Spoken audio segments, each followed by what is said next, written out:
there, art nerds. Today we're going to talk about Kolbie Blume. We're going to talk about wilderness watercolor landscapes, as well as Kolbie Blume's collaboration with Craftamo. And this video has morphed in scope and scale so much. Originally, it was supposed to be part of a multi-book review, and I was just taking a look at her book and talking about 3, maybe 4 other art books. But then, when she announced that she had a collaboration with the brush company Craftamo, I decided to spin it out into its own thing, and now it's a standalone, easily influenced. And then, once I started reviewing the brushes, and I decided to dig into Craftamo, because you guys have asked me to talk about Craftamo brushes multiple times during streams, it kind of morphed again. So this is a longer video. I did not plan for it to become a longer video, and it definitely evolved along the way. So I've got chapters for you guys if you guys are interested, and I'd be interested in hearing your own experiences with Craftamo brushes.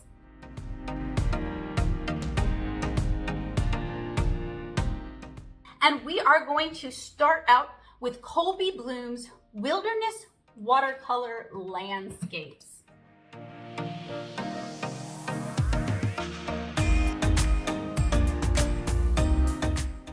This was purchased via Amazon, probably during Prime Day, maybe during Black Friday.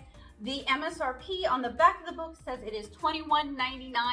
I have seen it for less, and she has, I believe, 3 books out. You might recognize Kolbie from this writing desk, and she started out as an English major. So if you guys know me, you guys know I have copious notes, and taking one of y'all's suggestions, I'm not going to attempt to open the book and show you guys like the page, since you guys said you can't see it. I have already highlighted my page numbers, so I'm going to be including photos for you guys. And there's also going to be a book flip through at the end of this review. So hopefully that'll give you guys a good idea of if wilderness watercolor landscapes is a good fit for you. So Amazon recommended this one to me. I wasn't really familiar with Kolbie Blume beforehand.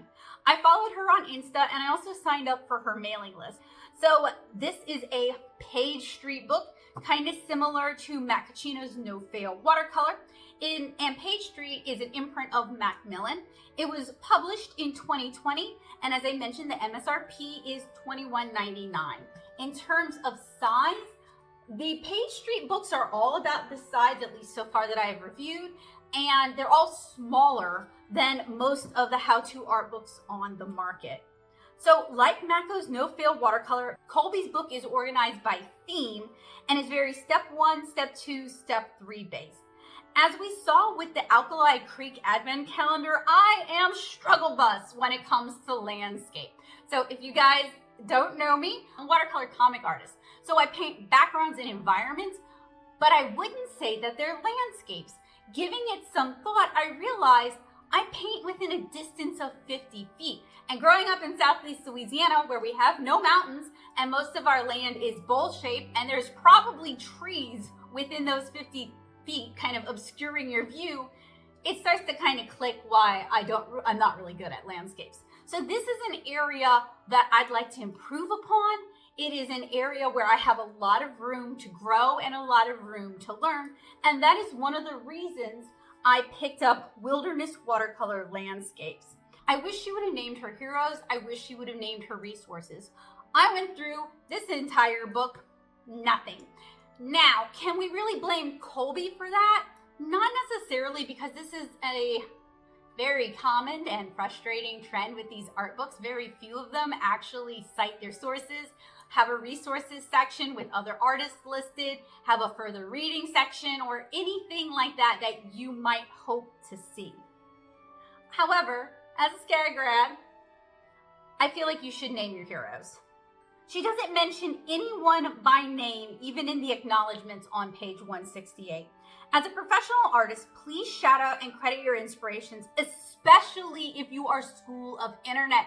Help those who are following in your footsteps to find more inspiration. It will make you look so cool, so knowledgeable, so well read, and you will seem like a generous soul, and other types of artists will have more respect for you too. Now, that said, she wants us to tag her with our art, but she can't cite sources. And she wants us to tag her at #WildernessWatercolorClub. On page 9, this is for beginner watercolors and as a reference form for more experienced artists. At least that's the claim that she makes. The front says 30 eye-catching scenes anyone can master.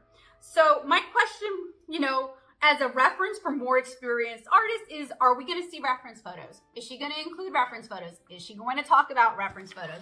That seems to be the hot topic when it comes to the Easily Influenced series. So in the materials section on page 11, she recommends watercolor confections and Gensai Tambi. She compares these against $5 palettes, and she says that these are better quality while still affordable. So I'm going to go one step further in terms of affordability.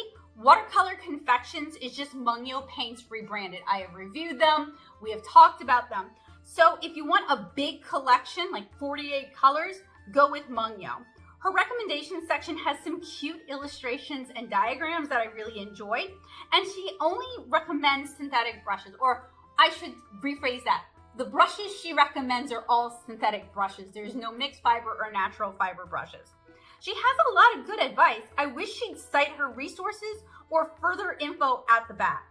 Apparently, we use the same tape, page 16, and here is an example of mine. I had to find out about this blue tape the hard way through a lot of trial and error in 2013 and 2014. And if you guys are curious, because she doesn't actually mention what tape she uses, it is the 3M Blue Painter's tape with the crepe finish, and I like the wide kind because I paint watercolor comic pages. On page 17, she talks about brush grips, and I really appreciate that, honestly. That is an area that I feel like a lot of these books don't talk about, don't show, don't demonstrate. And if you're learning watercolor primarily through books and static media, it can be really hard to see how you should hold your brushes. And all of her talk about grips includes visuals, A+++, love to see it. On page 19, she covers basic techniques. I felt like she was trying to cover too much info with too little space and not enough photos to explain these topics. There are many YouTube channels and blogs that cover all of this in detail, so you're not lost. But why does everyone feel like they have to beat a dead horse? Like, most of the books we've talked about in this series spend a lot of time talking about basic techniques and not really in a particularly unique way. They're all rehashing the same information.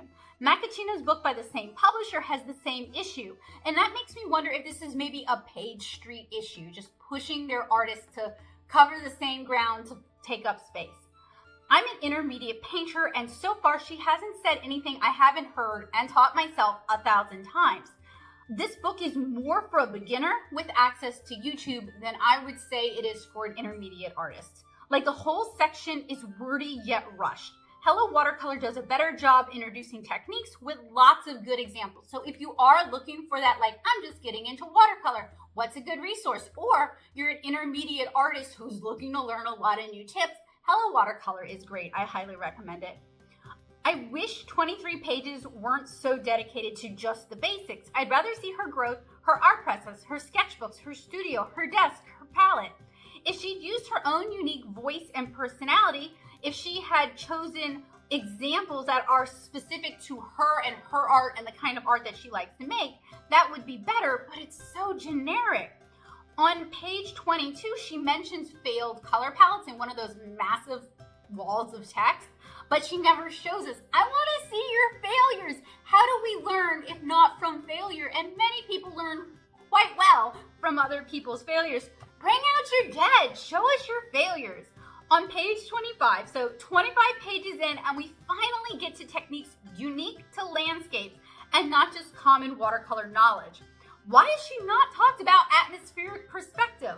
I have a couple of good tutorials on atmospheric perspective, which, even though I'm not a landscape painter, I do paint backgrounds and environments, and atmospheric perspective is super helpful. So I will link you guys, because honestly, I feel like that was in a book about landscapes. Not talking about atmospheric perspective is a huge misstep. All of her example photos are small and very hard to see, and that seems like it might be a common page street issue. The demos, since these are techniques we'll need, should be larger, should feature more process photos, and the text should be broken down into easier to parse chunks. This continues to be an issue with the project tutorials. Huge chunks of text, steps containing multiple steps that should be broken down, and not enough images to actually demonstrate what's going on. Page Street works with some interesting creators, but they kind of one-cheek sneak. They're kind of lazy about the layout of their books. On page 55, we start with a mirror quote. Why can we credit writers and some artists, but not fellow artists for their art and for their inspiration? And there's actually quite a lot of credited written quotes, but no art inspiration credits, no learning inspiration credits, no mention of teachers or where she learned, nothing like that. She says, if you're paying too close attention to details, you're missing the point. The crags and shadows on her mountains often look random and make no sense. She does not include reference photos. She does not explain her thought process. She doesn't explain like how to kind of simplify those forms and take what you're looking at and simplify it. And let us be blunt. Not everyone lives in a landscape with cragged mountains. Not everyone, this looks like the Pacific Northwest to me, a southerner who's never been to the Pacific Northwest, right? But like not all of us know what those landscapes look like. Landscape literally just means a scape of land, and it could be dunes, it can be ocean, it can be seaside, it can be ponds, it can be all kinds of things. So like if she is working from reference or has reference to recommend, that would be very helpful. So, 1, she should explain her thought process behind painting mountains, especially if she's using reference or if she's just BSing it. She does not actually mention if she's just imagining it all and it's like a made-up scape, or if she's referencing, or if she did a bunch of studies and that's why she's at where she's at now. There wasn't really any discussion of how she came up as an artist and how she learned to paint. And frankly, we could skip that super basic how-to section and spend a little bit more time learning how Kolbie learned. I think that might be more inspirational to people who are just getting into watercolor. This book is very copy me and it'll be okay, not a look into Kolbie's thought process as an artist. That's not my preference for an art book, but I do know that there is an audience for that. I'm not really seeing much that I want to revisit or make note of. And that's a shame because I am terrible at landscapes. On page 74, that is the cover for the page 55 section break. So something I complained about with the Jenna Rainey Everyday Watercolor book is that there is a lot of art in her book that she never shows us how to make and never even comes close to it. And that kind of put me onto the idea that I want most of the art in an art book to be the art you're going to be learning how to make. And Wilderness Watercolor Landscape does that. I don't believe they include maybe like a little interstitial stuff here and there, but it wasn't noticeable that there is art being used to fill up space in the book that you're not being taught how to paint. Even the cover of the book is one of the projects. I like to see that. I think that is really important for these kind of books, especially when they're relatively short how-to books. And she does show us how to paint that. The first project with concepts I found interesting enough to try was the one on page 74. She still hasn't mentioned atmospheric perspective or regular old perspective or even using reference or doing studies. On page 85, the project starting on this page, A Walk Through the Woods, has a neat sky effect. I need to try more unusual and pretty sky effects because I lean into the cerulean blue skies a little too much. On page 90, the gimmick for this project would be so much easier with masking tape or fluid. The flower section just isn't doing it for me, and dang, this book is very wordy and it gets even wordier by page 101. This book makes me want to find a really good watercolor landscape book because there's a lot I need to learn and I'm not really getting it from here. So if you guys have recommendations for good landscape books, particularly watercolor landscapes, let me know down in the comments. On page 111, her example flowers are meant to show the flowers like the ones that we paint that you guys can see here, but it is tiny. Like it is smaller than the hero image. Like, so why not bigger? More show and less tell. We start every section with a quote. If we're quoting, why not quote visual artists? On page 121, the skies are pretty. She recommends both cheap paper and cotton rag paper in the beginning, but doesn't mention which she's using for these projects. So spoiler, it is, well, it's not a spoiler because she never tells us, it's cotton rag. Cellulose can't handle a lot of wet into wet. It can't handle that kind of layering. It can't handle the kind of reworking that she's demonstrating.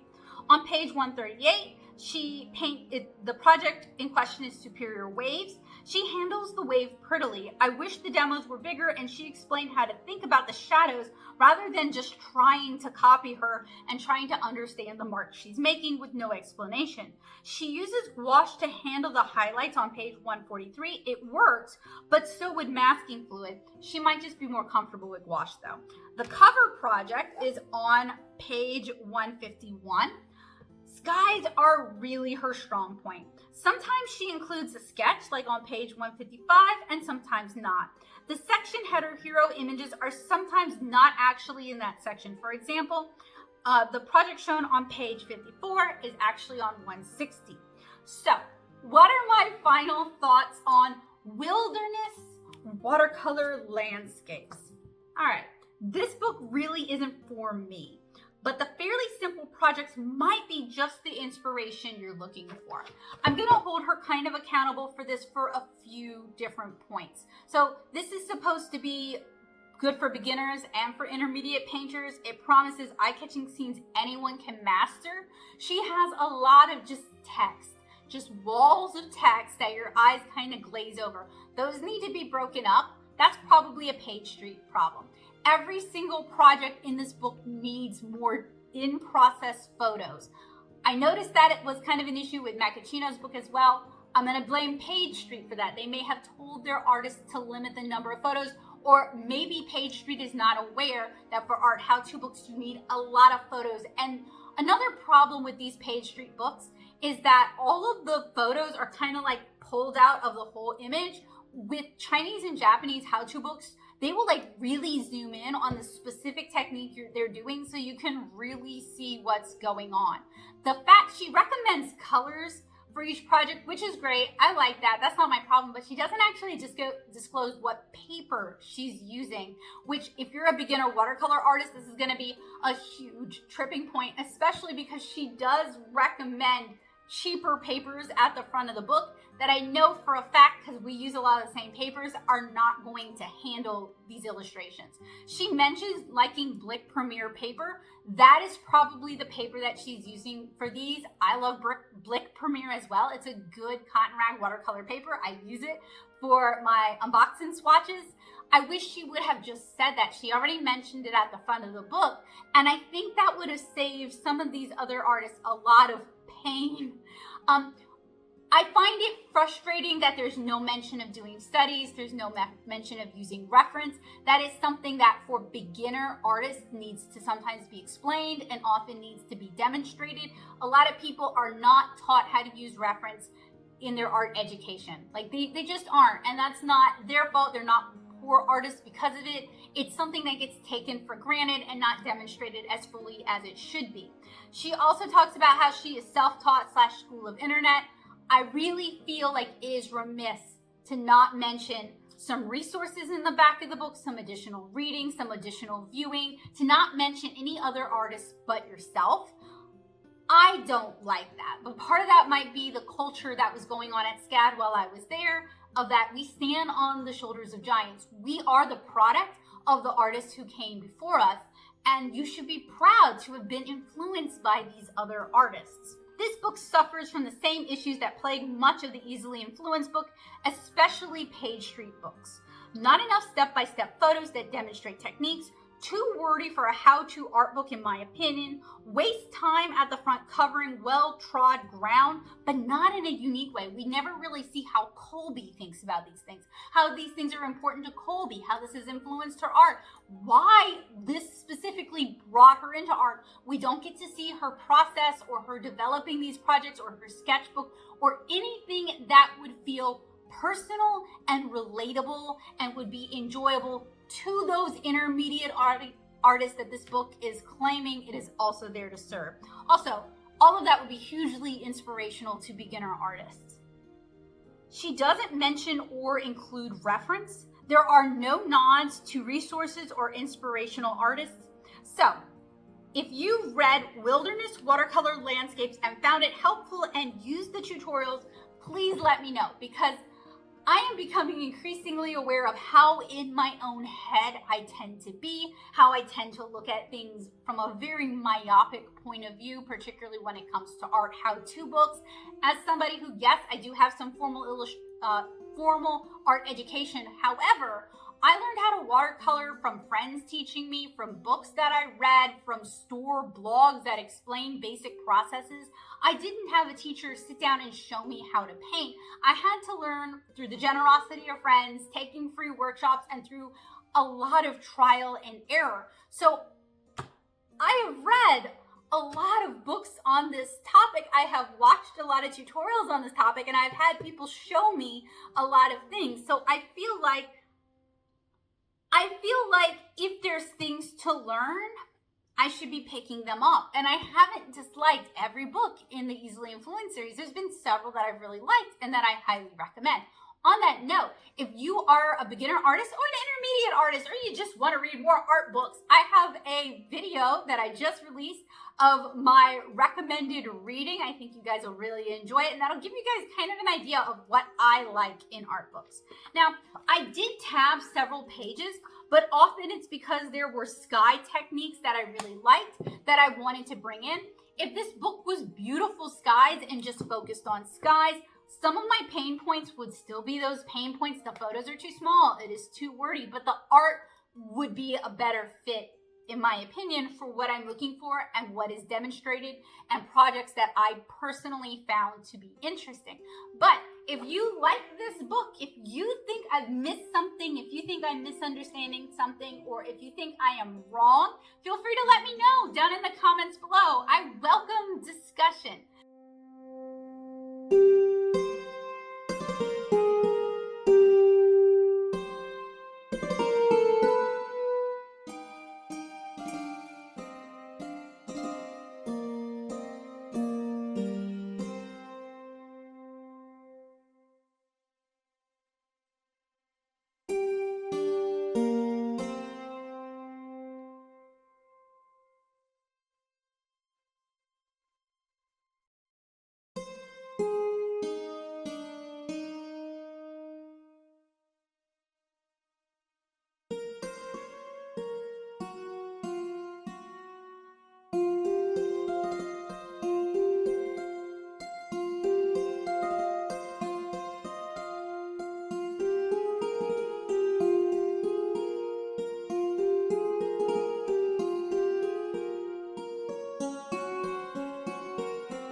We took a look at the book. Let's take a quick look at Kolbie's online presence. So when you look up this writing desk, it first wants to bring you some Wayfair and Bed Bath & Beyond ads, but it also wants to bring up a lot of this as well. This, however, is the link that we want. I tried to bring this up on mobile and it refused to bring up this video here. It was loading like nothing.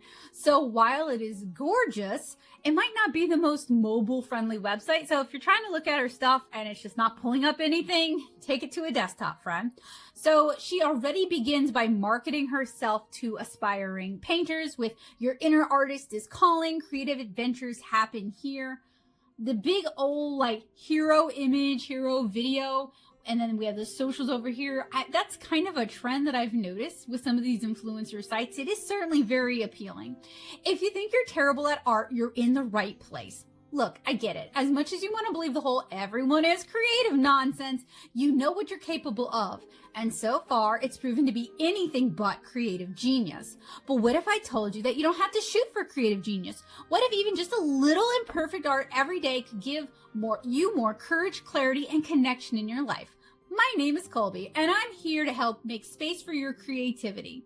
She has some art courses. She's got a couple of books. We just finished with this one.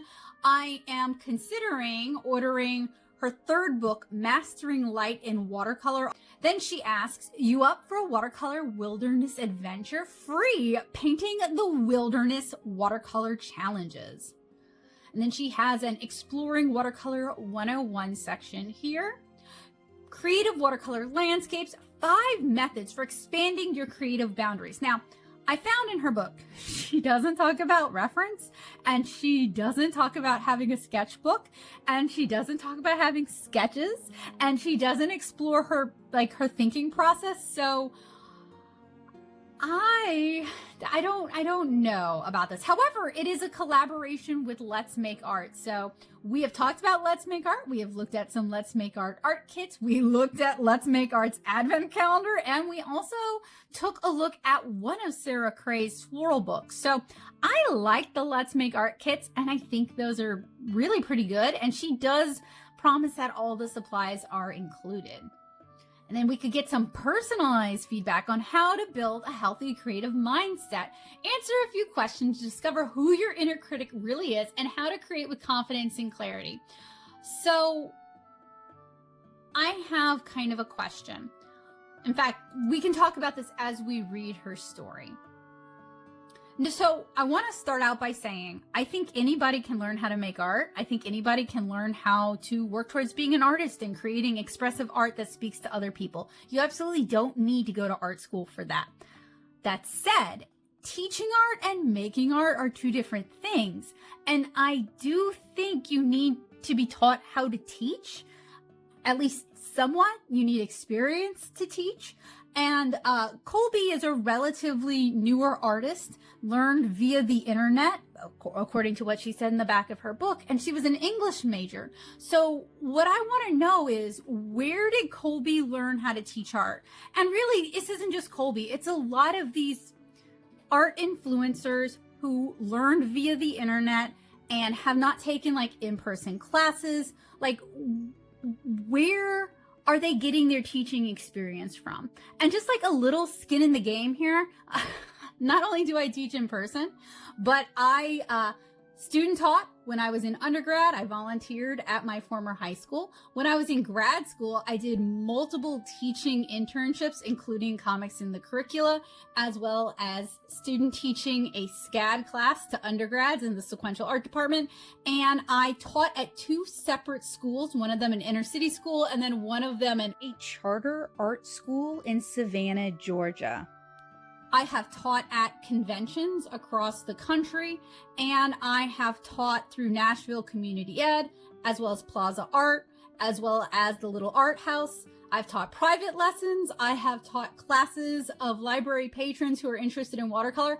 I have a lot of teaching experience. My mother was a teacher for 20 plus years. Her sister, who lived with her until she passed away last year, was a teacher of 25 years. So teaching has been kind of steeped into my bones for a really, really long time. And I still flounder to teach on a regular basis. I still find topics that are challenging. I still find classroom management to be somewhat difficult sometimes. This is where some of my caveats about some of these people who learn via school of internet and then they want to turn around and teach other people, that's kind of where some of my concerns are coming in. I'm not saying they cannot, but I am just kind of wondering what they're bringing to the table and what experience they have with this. How are they going to teach you to unlock your creative genius? How are they going to teach you to silence your inner critic? How are they going to teach you how to helpfully critique your own work so that you can grow when they don't necessarily have a lot of that experience themselves? let's take Kolbie's Who is Your Inner Critic quiz. So, when's the last time you sat down to create something just for fun? How do you feel when you hop on Instagram and see other people's art? Let's see. It's not really... To be honest, I want to see the people I'm following, not the influencers that Instagram is trying to push at me. So I actually feel frustrated because I follow thousands of really cool artists and I feel like I never get to see their art. So sure, we'll say that. Wow, none of the above. This is kind of unfair. Nothing cartoony, nothing illustration-y. You have the two genders, right? Photorealistic and loose and moody. I guess we'll go with this. Ideal vacation schedule. I would never take vacation if I could get away with it. I would just have like a mini vacation every day. Art agent stumbled on your work and wants to work with you. What's your first thought? Honestly, about dang time. Only went to art school for this, y'all. Wow, none of this. I know, look, I'm being super unfair, right? Her website is aimed at beginner artists. Like, this is a bad faith argument. Sure, well, this is the closest. Insisted, first of all. Oh my goodness. Y'all, she's killing me with this. I am not the person who should be filling this out. Celebrity relationship? Are you serious? Oh. This. Okay. It's just for fun, Becca. Come on. You did Quizilla quizzes back in the day.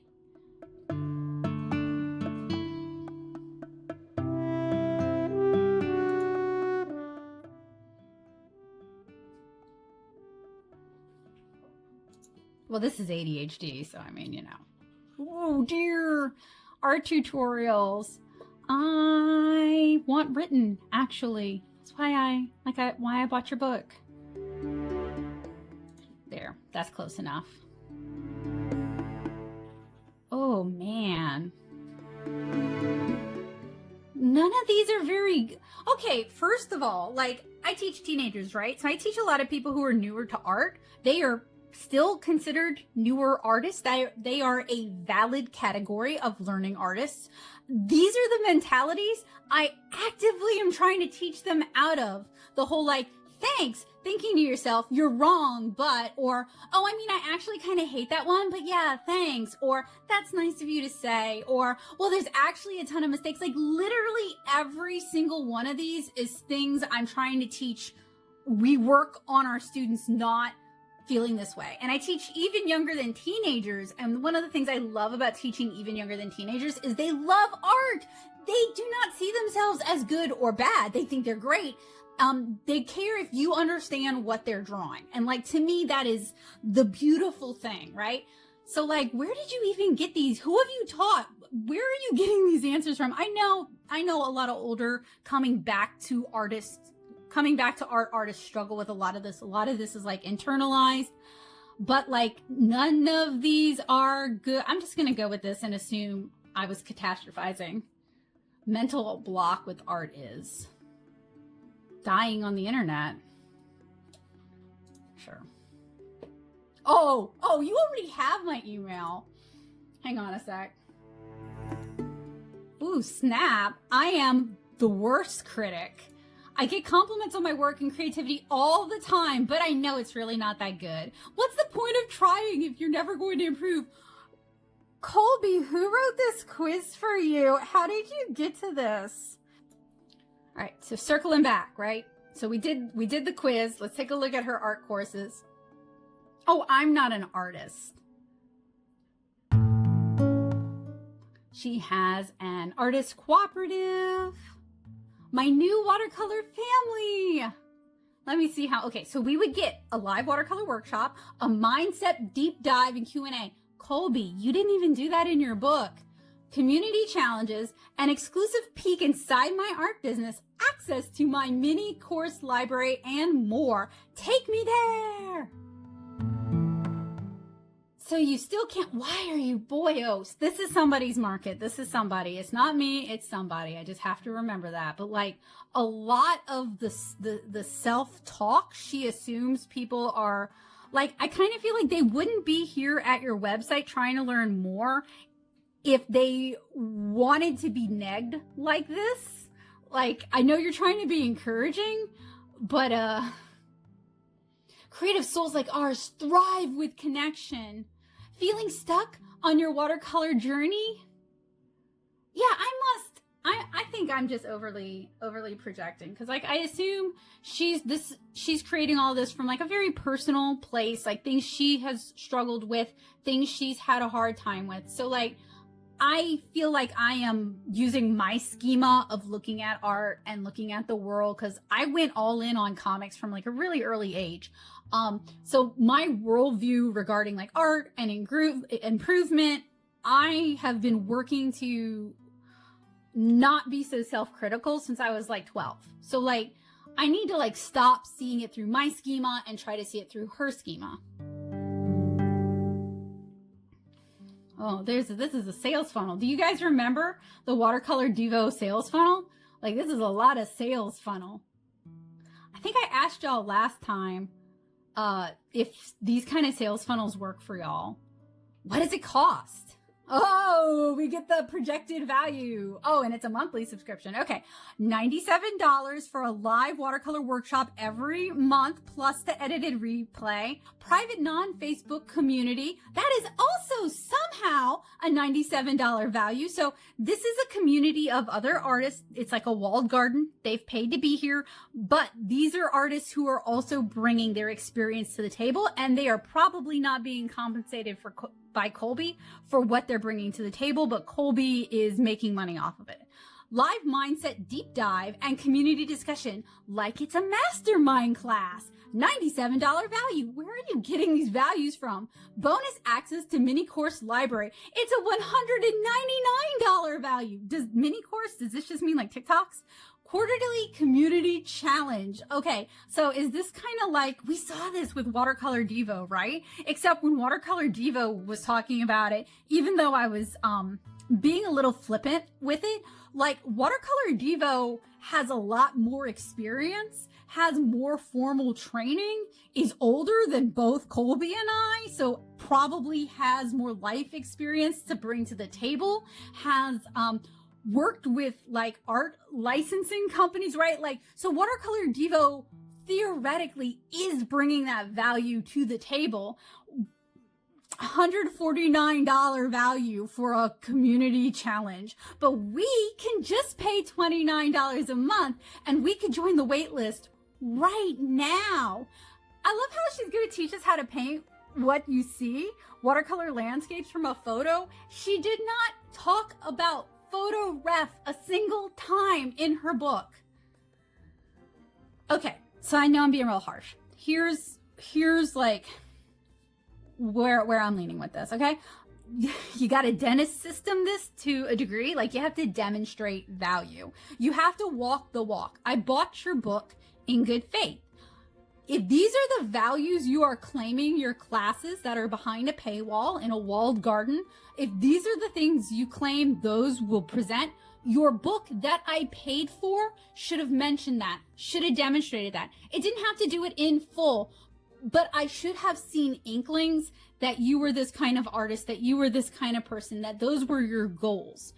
The only time I see this is in a sales funnel. So it really doesn't make me feel like if I pay this money, I'm going to really get that. And maybe I'm being like harsh. Maybe I have seen I've seen so many of these sales funnels. You're gonna kind of reset. We are going to go take a look at her Instagram, and I am following her.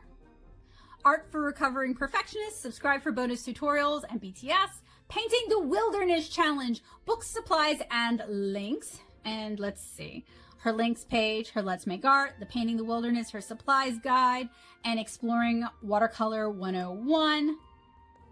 And she has a really pretty Instagram. I say this about, look, these people are so good at Instagram, okay?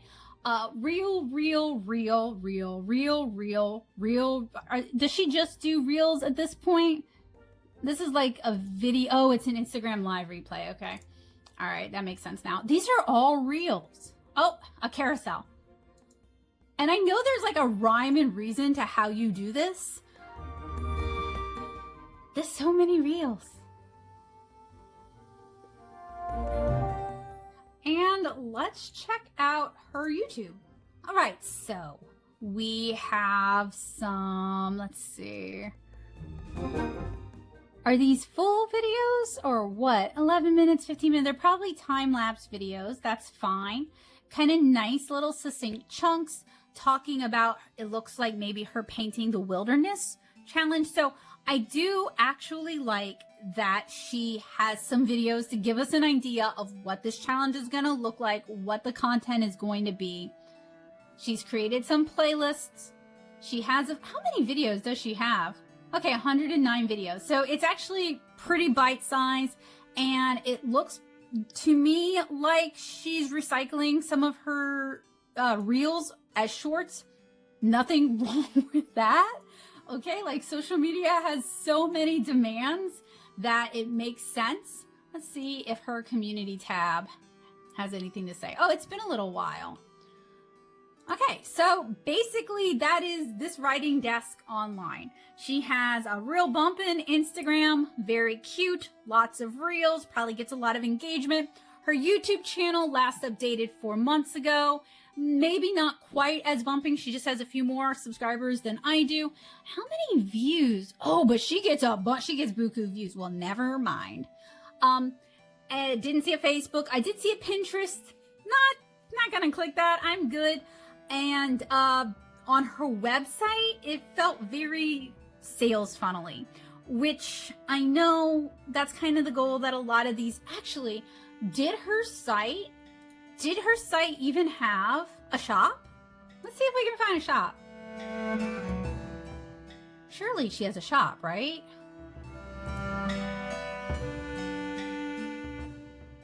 Okay, yeah. It was just under like collections. So let's take me to the shop.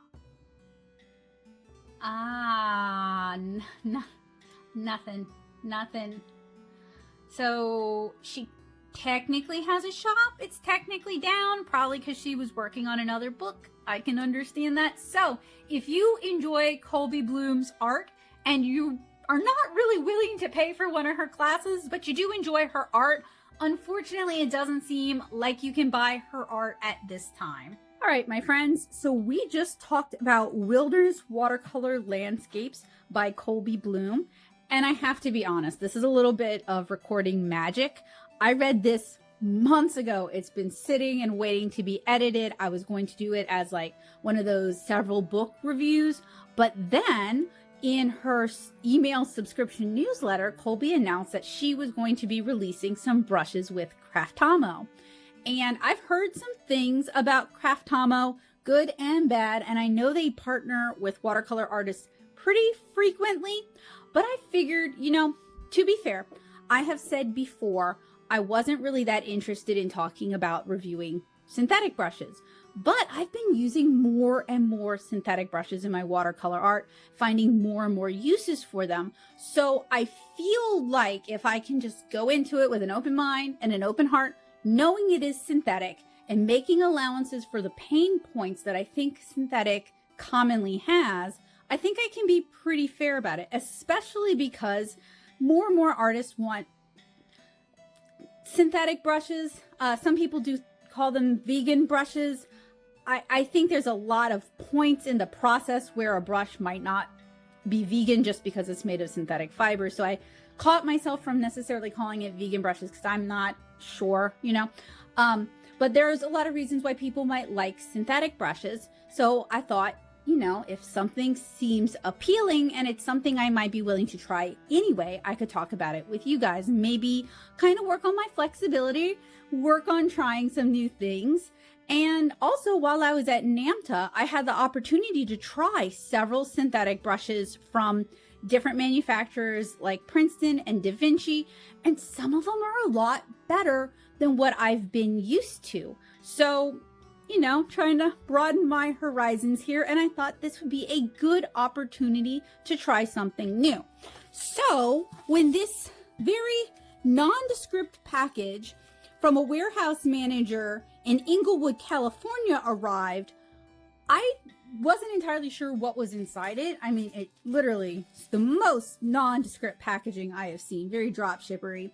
And I kind of thought it was something I had ordered from AliExpress that I'm waiting for. Well, I ended up cutting it to see, so I wouldn't be surprised trying to do a review for one thing and it being another. And lo and behold, it is the Blume and Craftamo brush collaboration. So the exterior packaging, not very exciting, would not necessarily let you know the goodies inside. The interior packaging is really very pretty. We have an illustration by Kolbie on the exterior. It is the Blume and Craftamo set. It is a 6-piece artist brush set.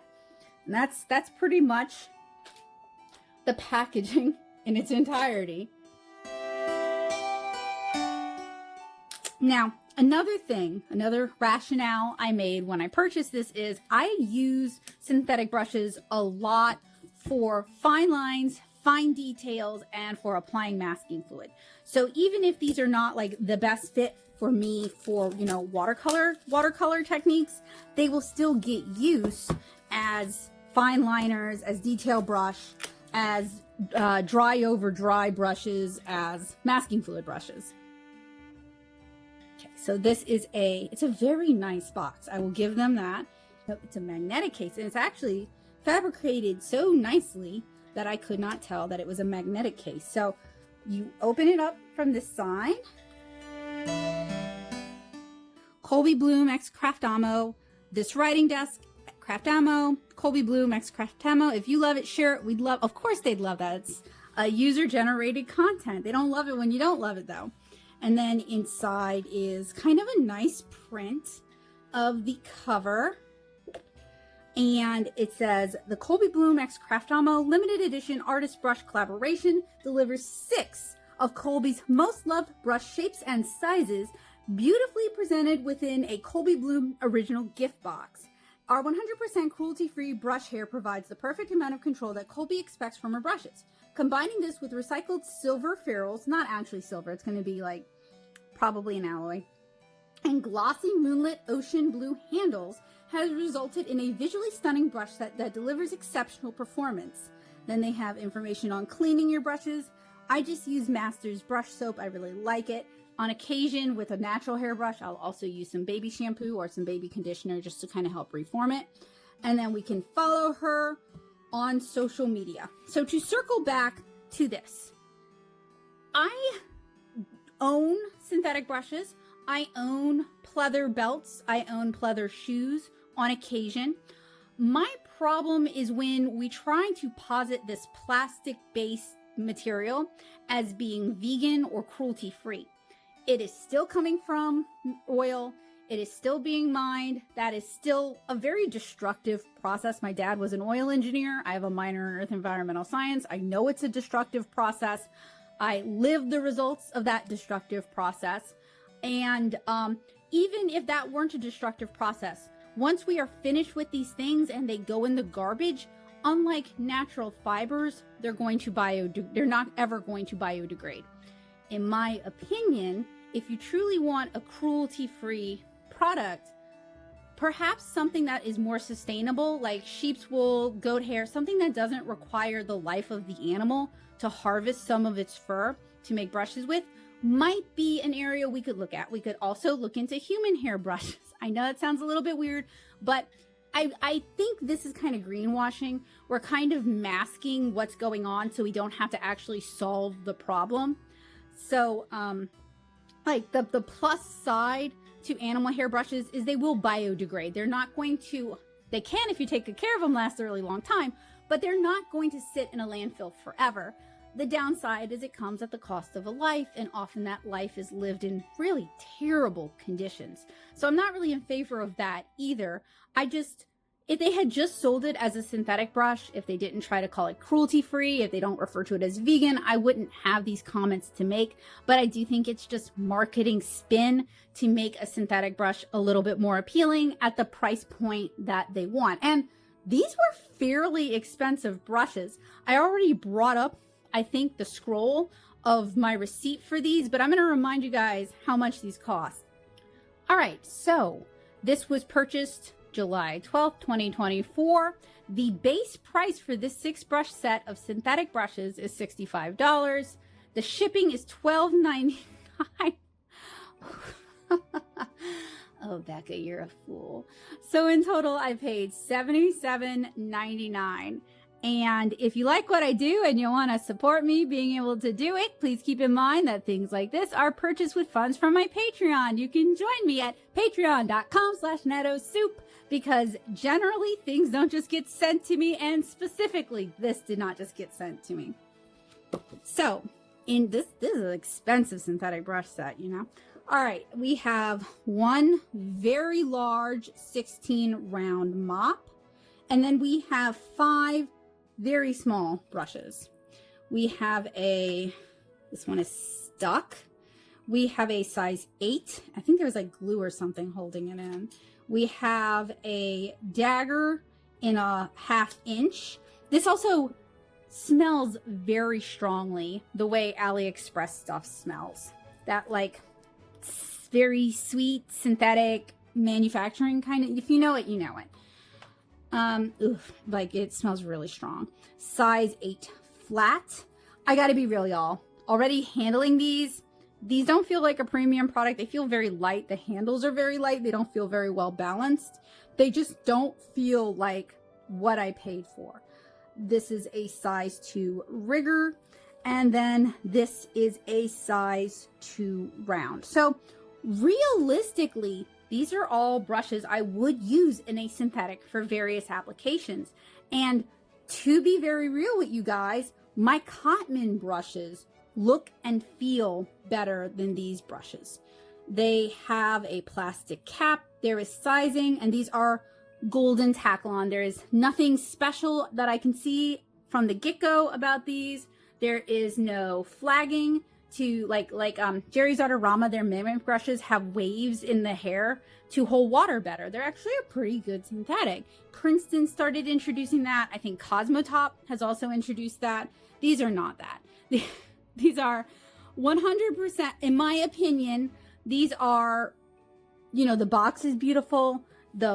This lining, this like a very nice foam mattress for them to rest upon. But the money was not spent on the brushes, and I really wish the money had been spent on the brushes. This is one of the reasons I do the Easily Influenced series, is where you're paying a lot of money for an artist's name, but the product itself is not really up to the standard you would expect a professional artist to be okay with, especially at this price point. If I had paid $25 for this, I would still feel like it was kind of expensive. The nicest brush in this set is the round mop. The round mop is actually quite nice. The ferrule is nice. It has a good balance. It feels good in the hand. I wish all of them felt like this quality because they feel pretty cheap. So I actually have some errands to run tonight. So what I'm going to do is I'm going to let this off gas and come back to this later. While my brushes are off gassing, let's visit the Craftamo site because they do a lot of artist collaborations, like this Kiara in the Forest, which, look, I have to tell you guys, the marketing that they do on Instagram, they get me. They know the right words to use. They sell me. I was almost sold on these beautiful brushes, but now I know better because I am not really excited about the Kolbie Blume set. But you guys can see, ooh, you see, I'm such a sucker fool. We have a bunch of these really beautiful boxes that are like art kits. So we have the mushrooms, we have the pumpkin, we have the white poppies, and then we have a winter scene. The world's most unique paintbrushes, watercolor and gouache, acrylics and oil, and then they also have quite a few collaborations. So we have the Emma Lefebvre. I am not super familiar with her work. We have the Sarah Burns. We have the Linsa the Frugal Crafter collection. Oh no. Okay. Look, I really like the Frugal Crafter. She's a wonderful person. And you guys have asked if I was going to review any of her collabs. And I do not plan to review any of them because we are friends and I am intensely biased in her favor. So if at some point I might take a look at them, but I will not review them because we are friends and I am biased in her favor. So that's kind of the point of some of these, is I don't know these people. So unfortunately, if I'm on friendly terms, if we talk, if we chat, if we send each other messages, I'm probably not going to review somebody's product because we're friends. I might take a look at it and share it with you guys because we're friends and I want to, you know, help spread the word. But I personally cannot, because I am a very easily biased person. I cannot review it. But as you guys can see, there are a lot of collaborations with different artists. I personally think this is kind of exciting because I really love discovering other artists and seeing what other artists are doing and what kind of art they're making.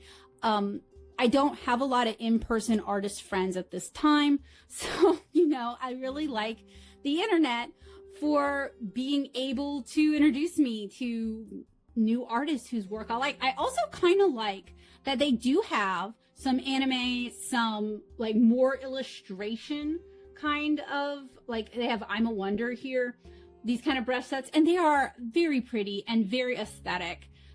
Like they've got some really cute stuff. However, considering these are synthetic brushes and they want $60 a pop for them, that isn't really something I can see myself spending money on.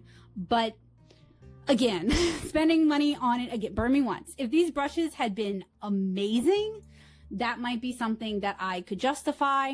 But with me, you fool me once and, you know, that's not gonna happen again. Wow, this was an expensive collab. They originally wanted $100 for the Kolbie Blume collab. How did they justify that? I have to wonder. Because like the rest of them are like kind of living in the like $60 range minus the Kiara and the Forest collab. And also, maybe I missed it, but I don't think mine came with tutorials or anything like that. I'll go back and redig to see if maybe I'd missed that. But it doesn't seem to me like they have classes or just something to really up the value, because these brushes they do not feel very good. I haven't painted with them yet, you know. They do have, I guess the bamboo is the handle. And then they also have all these neat looking art kits. I cannot be fooled again, but I do want to take a look at them.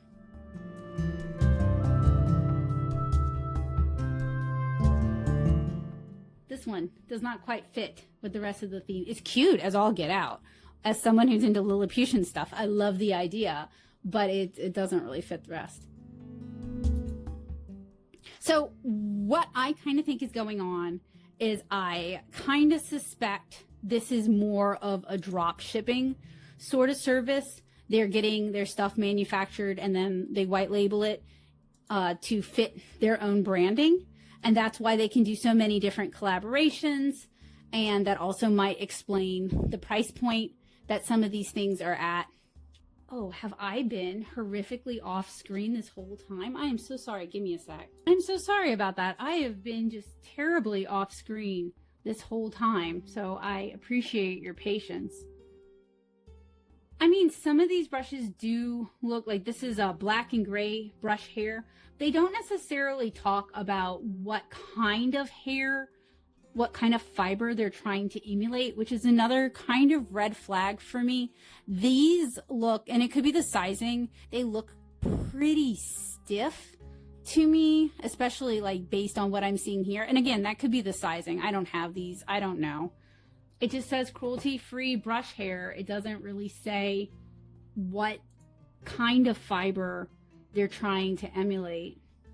And these are so stinking cute, but they look like makeup brushes, and it really wouldn't surprise me if it's the same kind of fibers that they're using for makeup brushes, because they're really not providing the kind of information I would need as an artist to make an informed decision considering how much these cost.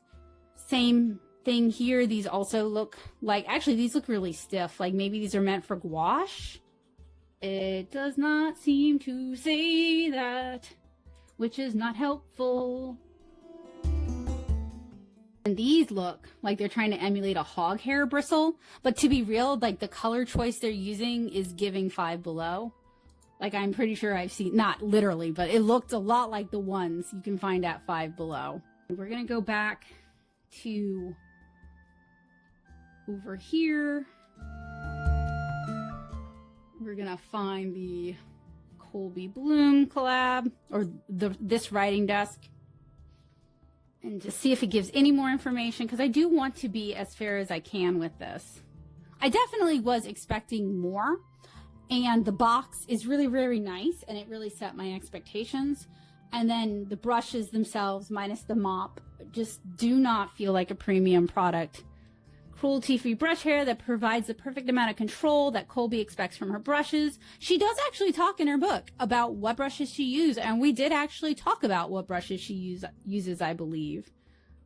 So in this we have 6 brushes, and then it just lists out the brushes that we received.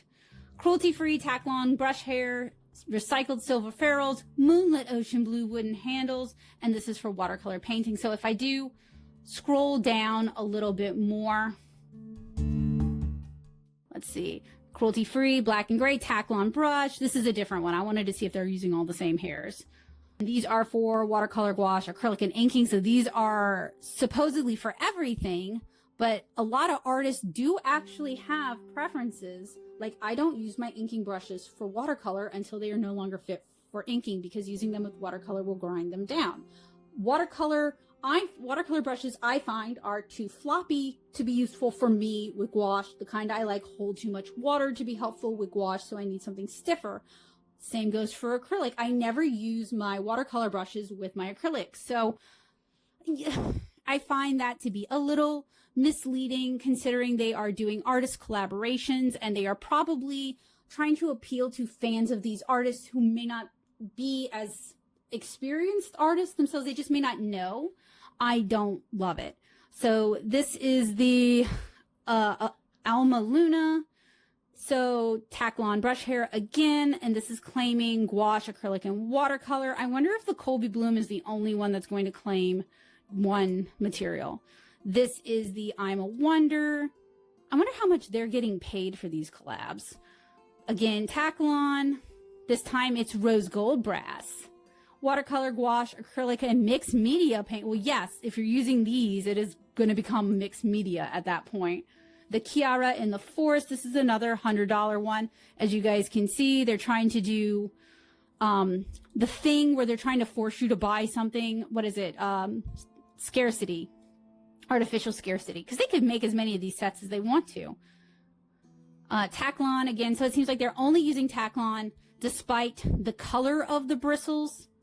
And Taklon is not the worst, but to be fair, cheaper brands, very cheap brands will use Taklon. It's kind of just the common material. What would make it special is if they do something to it.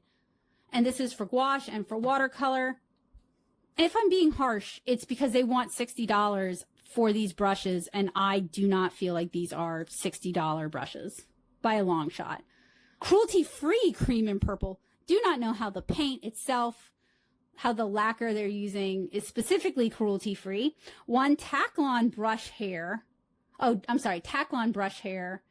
Mixed media painting for the Pipa's art. For Pio, we have, oh, okay. I do appreciate that Pio's is written in Spanish to appeal to the customer base that is probably watching her stuff. I see Taklon again. So it does seem like they are pretty much exclusively using Taklon fibers. for their brushes, at least the several that we dug through that are aimed at watercolor and gouache. So what I think is probably going on is they're probably working with a manufacturer in China, or they may be working with drop shipping. They may be working with a few different companies, but it's all basically inexpensive hair, inexpensive ferrules, inexpensive handles, and then you slap a coat of paint on it and you put it in a really pretty box and you collaborate with an artist on it. And I realize that's kind of a less than generous take, but that is what I actually think is going on. And I'd be really curious to see how much money the artists are making from it. I do know artists don't make as much money from collabs with companies as people assume. It's more of like a bragging rights thing or a cool thing to be able to do. So I'm not actually insinuating foul play on the artists for working with these collaborations. I'm just curious if they're getting much of a cut, especially if they're expected to help push these. Since this is a collaboration project, I do think this is relevant. I am going to read it to you so that we're on the same page and you know what and how I'm judging these brushes by. So this is from Wilderness Watercolor Landscapes. I know she has come out with a few more books since. This is the one that I own. Paintbrushes come in many shapes and sizes, but when it comes to watercolor, I like to keep it simple. I use round shaped brushes in size 0, 6, 10, and 16. Above is a quick anatomy breakdown of a paintbrush for your reference. Shape and size aren't the only traits to consider when selecting a paintbrush. Flexibility and what I like to call the snapback effect are crucial characteristics, as well as water absorption and the materials that make up the bristles. A quality watercolor paintbrush will have enough flexibility to easily spread on your painting surface and return to its original shape quickly once the artist's paint stroke is complete. The best round shaped brushes will come to a point so small at the end of the brush that you can easily paint clear, dang it, I cannot read today, that you can easily paint clean hairline strokes even with the larger sizes. Here's my recommended paintbrushes. Princeton Heritage, which is a synthetic, Princeton Velvet Touch, which is a synthetic, Princeton Neptune, which is a synthetic that has really good water capacity. I use Neptunes for years. Utrecht Synthetic Sablette. I've used those as well. They don't hold water to my liking. I used to like them for doing really fine details like eyelashes and hairlines. And then it's just information about taking care of your brushes. So what size brushes do we have? We have a round 16. We have a round 8. Then we have an angle. Then we have a flat. Those were not mentioned. She talked about rounds. We have a rigger, which is kind of like a round, but it's not really a round. I would chalk this up to people's tastes in brushes kind of evolve as they paint more. And then we have a size 2. Now, I have ADHD, so I can't exactly remember what sizes. We had a 0. We don't have a 0. We had a 6. We don't have a 6. We have a 10. We don't have a 10. And we have a 16, which is on the list. So I do wonder if they just gave her a list of the sizes available and said, pick from this list, and this is what we're going to do. So these have had a while to off gas. I'm going to go ahead and remove their caps, go wash them with Masters brush soap. And honestly, I think I may grab some of the other synthetic brushes that I already own so we can do a little bit of comparison. I also want to make sure this is crystal because I feel like I'm probably going to end up complaining a lot. My intention is not to affect or impact a small business. My intention is not to affect or impact artists. My intention is to help you guys find art supplies that are genuinely going to be helpful for you. And I know that a lot of us, when it's an artist we admire or an artist we look up to, when they recommend or attach their name to something, it's easier to assume they've already vetted it and this is a quality product that's worth the money that you're spending. And a big part of the Easily Influenced series is to figure out which ones are worth that money and which ones are not worth that money, so that you guys can invest your money in art supplies in a way that will be beneficial and will make you happy. I also have other brush review and overview and demonstration videos that I will link down in the description below in case you're looking for some good alternatives. And honestly, I will try to mention some brushes that I like throughout this series. Not to take money out of Kolbie Blume's pocket or even out of Craftamo's pocket, but because these are really kind of pricey for what they are, and I want you guys to be happy with the brushes that you do get, because I want you guys to enjoy watercolor. Do you guys remember this? This is that inexpensive Buddha board that I got from Five Below, and I thought it would be perfect for demonstrating watercolor brushes without going through a whole lot of paper. To the left is Kolbie's collaboration with Craftamo. What a tongue twister. And then to the right is a various assortment of synthetic watercolor brushes that I happen to like, that I will be talking about as we talk about Kolbie's brushes. That way, if you are looking for some good synthetic brushes, you got some recommendations. So since this is about the Kolbie Blume collaboration, let's start with these brushes. So as I said earlier, the size 16 round mop feels the best. It's the heaviest. It feels better balanced. This is not golden Taklon. It's like black Taklon. It might be a little bit softer. It does come to a good point. Let us see, however, how well it handles with water. So I'm just going to hold it very, oh, you guys can't see, very drippy. No belly, no ability to actually hold water.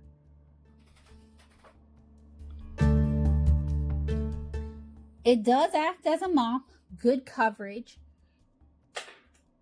Let's see if we can do a really thin line. The water wants to blob out, but it does seem like I can do a pretty thin line. I'm also working around my recording rig, so, you know, not necessarily as easy, but you can see how the water keeps heading straight to the point so it can drip out.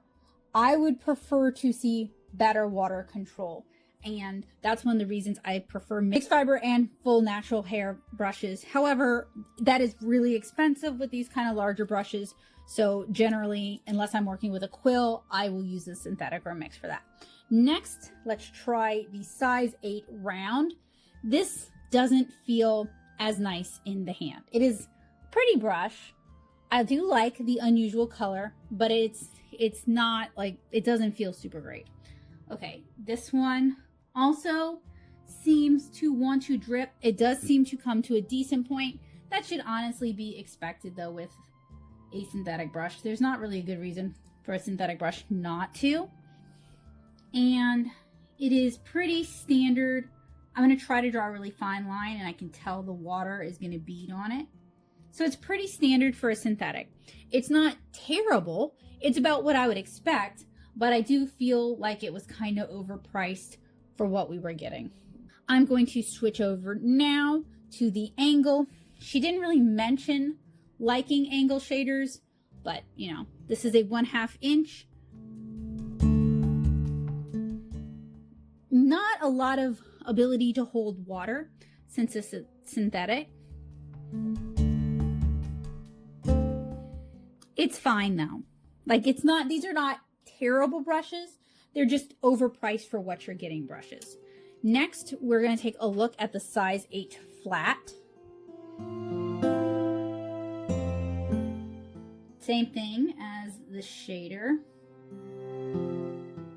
Just nothing particularly remarkable about these. Now we're going to take a look at the size 2 rigger. The appeal of a rigger is we have this really, really long brush on it. It's not going to hold a lot of water because it just doesn't have any flagging or any belly, but theoretically a rigger will help you pull smoother lines because having all that brush actually kind of helps smooth out if you have like hand tremors or wobbles. And riggers are used in pinstriping, and you guys can see I'm actually having a lot of trouble getting the loops. I have to go big with the loops because there's just not a lot of flex. I mean, I know it's hard to believe. It's just not, it's a little, I might like it to be a little softer. With riggers, it's kind of hard to find the good in between. And then finally, we have our size 2. Now, to be real, different brands go with different sizes. These are a little bit on the smaller side. Not too small to be a 2, but they're definitely smaller than a lot of the 2s I've seen. And I know my hand blocks because I'm right-handed. It does want to be drippy. There's no real belly on this brush, but it's fine. Honestly, I would, if I would use this for dry over dry, adding hairs, adding eyelashes, small detail work, adding gouache. Like, these are all fine. I will use these brushes. I just think they're kind of expensive for what they are.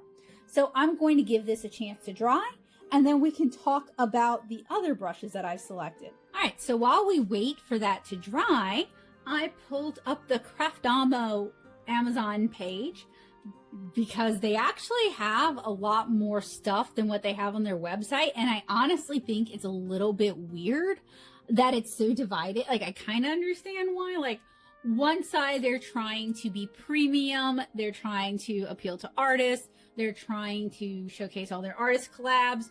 On the other side, it's like these acrylic paints that are currently unavailable, or these other brush sets that they have. Some of them look kind of familiar that are also unavailable, and they're advertising it as like watercolor brushes, but you can use it for face paint and all these other things. And they don't actually have like super much. It seems like they used to do acrylic paints. They used to do these brush pins that like literally everybody was white labeling, and they had 3 brush sets. They had the golden Takalon, they had the gray Takalon with the blue handles, and the gray Takalon with the white handles. And they're calling it, this one is the water edition, this one is the air edition, and I guess maybe this is the earth or the fire edition. I don't really know. The water and air seem basically the same with the exception of the color of the handles. I'm honestly trying to pull it up and it just was not pulling up. I don't know if it's my internet tonight or if it's the listing is broken.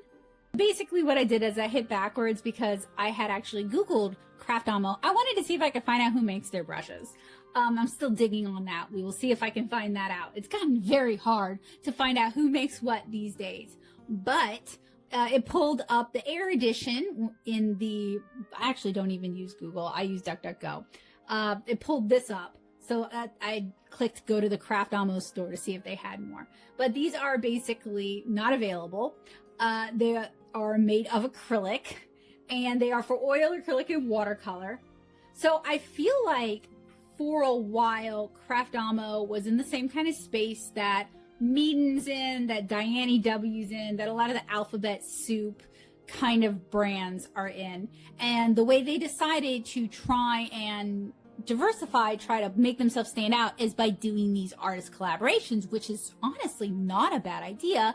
And if they were doing it at a lower price point, that's more in keeping with the quality of these brushes. Because, like, look, these brushes here are probably about the same quality as the Craftamo brushes. And this is many brushes, many brushes for about $19.99. I would say that if I'd paid $20 to $25 for the Kolbie Blume collaboration, that would be about what I would expect, especially because I have reviewed quite a few synthetic watercolor brushes from Amazon, from AliExpress, and that's about the price point that I'm expecting to pay. So my big problem with these is they're just expensive for what they are. We are creative, colorful, and cruelty-free. We are Craftamo, a passionate and creative art supplies company who like to do things a little differently. We meticulously research, design, and create our products with tremendous attention to detail so that Craftamo artists worldwide are always hungry for more. Back in 2014, we were shocked to discover how animal hair brushes are cruelly manufactured. That's why we're so proud to be cruelty-free, meaning no animals are harmed ever during the production of our products. We were also just as shocked to discover that we're losing 18.7 million acres of forest annually. That's the equivalent of 27 soccer fields every minute. That's why we strive to protect the earth in any way we can by being environmentally friendly and more conscious of how our manufacturing processes and products impact the world we live in. Though it might take more time and cost more money, we are actively doing our best to source eco-friendly, cruelty-free, and sustainable materials wherever possible, like our ethically sourced sustainable wood and bamboo handles and synthetic brush hair we use for our paintbrushes. Teamed with with great artists like yourself. We help you do what you were born to do. Create art that will be treasured by future generations. We provide the quality tools and techniques needed to craft, create, and escape from reality, allowing you to refine your skills and let your creativity run wild. Our products are high quality yet affordable and are designed for those who find value in quality products, great service, and a great brand experience. Based in the UK, but shipping worldwide, we are excited to bring Craftamo to more customers in more countries around the world. So it means I love crafts because amo means love in Latin. I'm not sure. It's like, oh, they did so in 2016, they were forced to rebrand following a trademark refusal for its former name, Cube Craft. Well, that's something to look up. Boy, they talk a lot about being eco-friendly and cruelty-free and sustainable sourcing, but they're using plastic bristles. You'd think if they were like so focused on sustainability, they would find a way to utilize bamboo to make bristles for brushes, or they would have found a way to use seaweed for the same sort of purpose, or a casing for the handles. Like, there are actually biologically derived plastics and resins that could be possibly used to make art supplies like brushes, but the research just isn't necessarily being done. So, you know, if in my opinion, if they were really so cruelty-free, eco-friendly, and forward-thinking, they would be trying to develop some of those things in conjunction with perhaps offering some of the more, you know, traditionally available synthetic brushes, right? Because I understand that you have to make money somehow, but I just, anyone who's watched me for a while, y'all know any promise you make is a promise I'm going to hold against you later on. Any claim you make, any big bragging you do, I want to see it backed up. And I just don't really feel like, given the price of these brushes, they are living up to those claims. Still digging into where Craftamo is getting their brushes from. So I figured we'll talk about some of the other synthetic brushes that I like and that I do use and that you guys have seen me use from time to time. And while I was trying to find somewhat similar brushes in terms of, like, I grabbed a dagger brush rather than the angled shader, and I grabbed a Cotman flat, I wasn't necessarily trying to do one for one. I wanted to talk more about properties that I like. So I wanted to start kind of inexpensive, and that means I'm going to start with Princeton Snap. Now I'm just going to go ahead and let you guys know these Princeton Snaps have been abused. I use them with masking fluid. I'm going to try, this one has masking fluid stuck in it, and I'm going to try the Vaseline trick, but I wasn't sure if I could get the Vaseline out. So, you know, I wanted to do this with you guys first. But if this one doesn't perform up to standard, up to snuff, that's why. So these are Princeton Snap watercolor brushes. They're pretty inexpensive. You can find them at a lot of different places. I think I purchased these from my local art supply store, David's. This is a size 10. This is a size 6.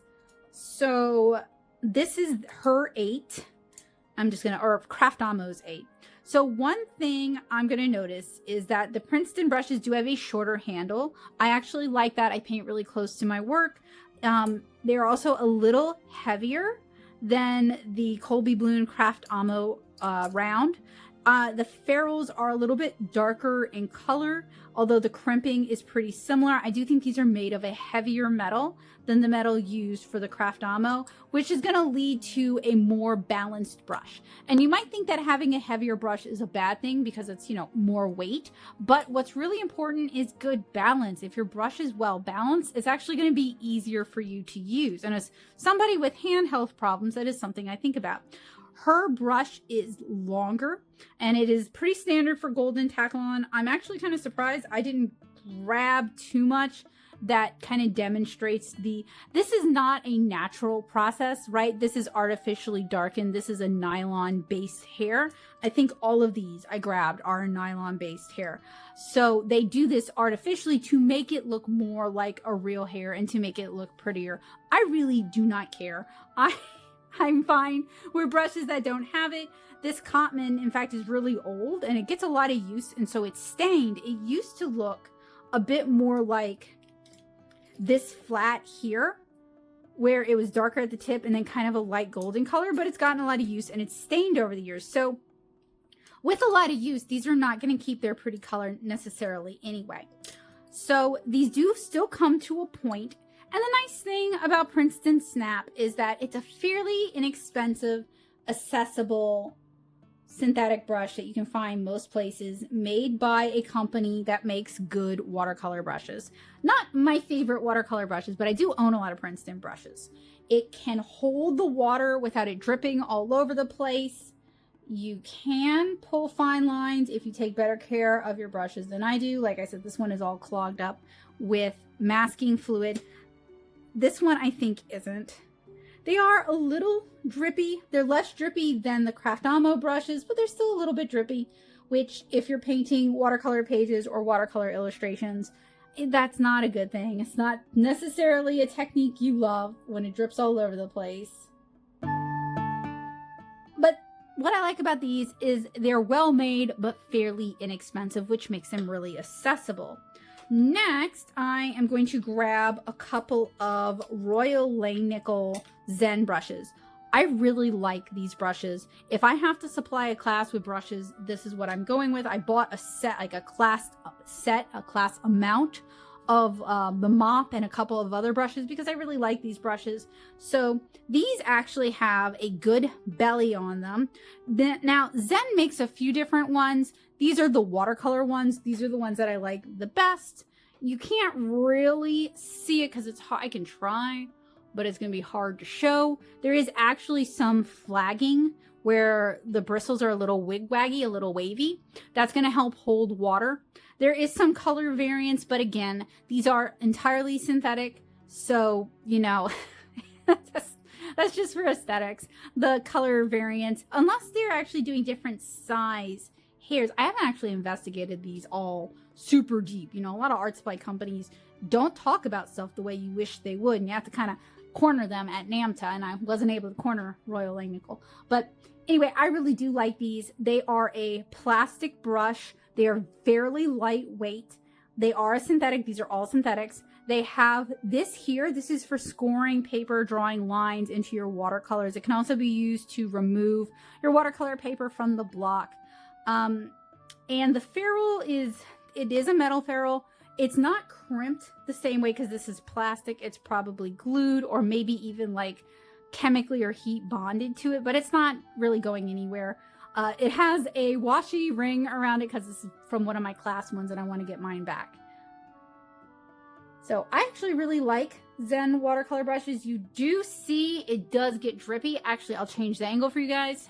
Okay, fresh dip. You can see it is kind of drippy. These are fairly inexpensive. I think every Zen brush is like $7.99 at David's Art Center. So what I like about that is that means even the larger size brushes that are usually really price prohibitive, $7.99, which is like a steal for big brushes.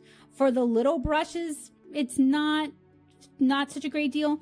They also make scrubber brushes. I own 2 of them. I use them all the time for lifting watercolor back up. I really like their scrubber brushes. I have purchased other brand scrubber brushes in the past, and those were too harsh and they tore up my paper. The Zen ones are just right. So this is one of the large flats. You guys can see the belly on this flat, and it is a very large flat. This is a little bit better at holding water. I find with the Zen, generally the larger they are, the better they are at holding water. This makes a pretty good wash brush as well. And what I like about Zen also is that they're a little softer. They are not as, and this is a personal preference thing, okay?